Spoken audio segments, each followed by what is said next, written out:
Hi, I'm Don from DonDronesOn, and welcome to my February 2023 monthly report on my Starlink user experience. Weird stuff in my stats this month. Some good, some not so good. So let's dive into it.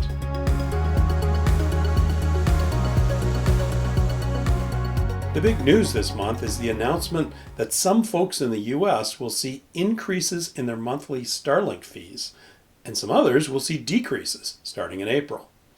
Apparently, if you're affected by this, you will have already received an email. Now, I live in Ontario, Canada, and have not received an email, so it sounds like I'm not affected yet. The deal in the US appears to be that if you live in an area that Starlink considers limited capacity, you'll see a $10 US increase to $120 US per month. But if you live in an area considered to have excess capacity, you'll get a $20 US monthly price reduction to $90 US. Now, I haven't seen any statement about this coming to Canada, but I wouldn't be surprised. Let's not forget that fees in both Canada and the US were last bumped in March of 2022, just a year ago. Starlink has also announced a new global roaming service costing $200 US per month, plus a $599 hardware kit. So between that and the RV option, premium commercial rates, new services for aviation and marine use, and let's not forget the extra charges if you use more than a terabyte of data in a month, billing and service plans have become just about as complicated as cell phone plans. All right, enough about money. Let's talk about performance metrics, starting with speed.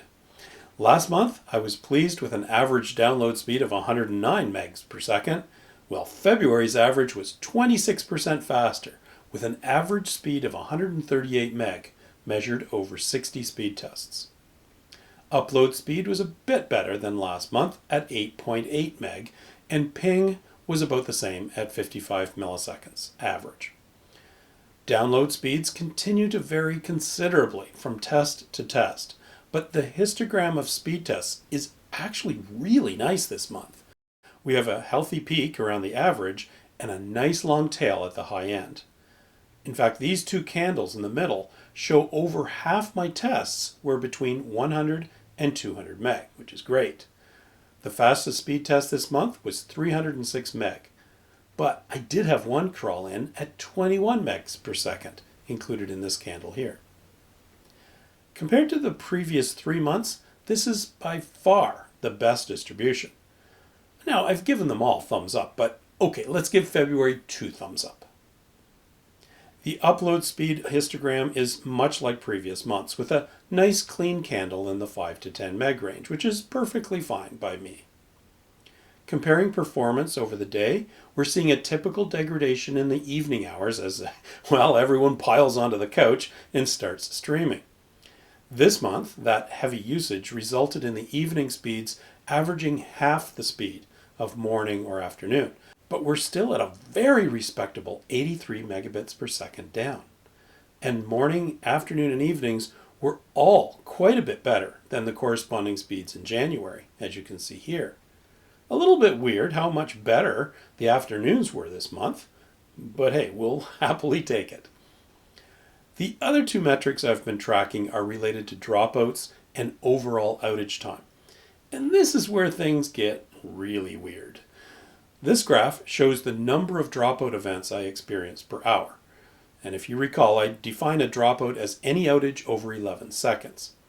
My experience shows that shorter outages, say 2 or 3 seconds, are automatically healed by the network, even with real-time conversations like in an online meeting. Streaming video like Netflix are almost completely immune to these dropouts because content is buffered at the receiving end. This month, I experienced 0.45 dropouts per hour, or roughly one of these 11-second or more outages every 2 hours. That's almost 4 times worse than what I measured last year at this time. Now, the dish is in the same place, the trees are still causing my obstructions, but they're mature, so not growing that much. And if anything, we've had less snow, say on the branches of the trees, than last year. And of course, there's a lot more satellites in service now as well. So I can't explain the increase in dropouts. It makes no sense, at least for things I can control. The only thing I can figure is that they're continuing to tweak the tracking and satellite switchover algorithms, and maybe too much in favor of the easily measured download speeds. I would be very happy to have slightly slower speeds, but fewer outages. Here's my other outage-related metric showing the total number of outage minutes per day. Not quite as startling as the dropouts on the previous metric, but again moving in the wrong direction compared to last year, particularly for the obstruction part of the index, this green part here. Well, there we have it, my monthly Starlink experience report for February 2023. Weird stuff going on, stupendous download speeds, but increasing outages. But hey, to be clear, I still love Starlink.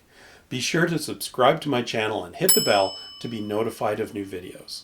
And there's a Buy Me a Coffee link in the description if you'd like to support my channel that way. Thanks for watching. Catch you next time.